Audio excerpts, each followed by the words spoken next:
Sebanyak 1.336 bilik suara dari KPU Pusat diterima oleh Komisi Independen Pemilihan Banda Aceh.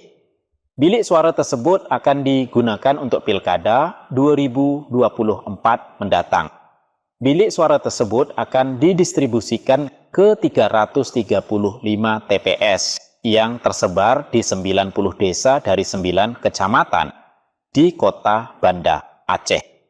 Ketua Divisi Sosialisasi, Pendidikan Pemilih, Sumber Daya Manusia dan Partisipasi Masyarakat KIP Banda Aceh, Muhammad Zar, mengatakan seharusnya bilik suara yang diterima KIP Banda Aceh sejumlah 1.340 bilik suara.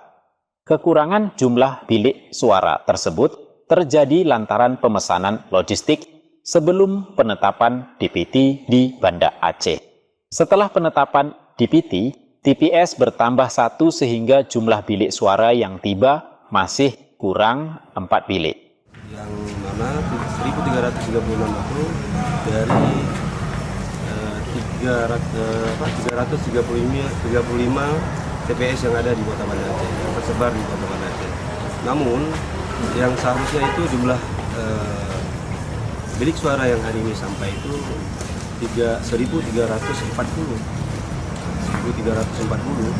karena kemarin orderan pemesanan awal ini adalah sebelum penetapan DPT. Kemudian setelah penetapan DPT kita di TPS yang ada di Kota Banda Aceh itu bertambah 1 TPS.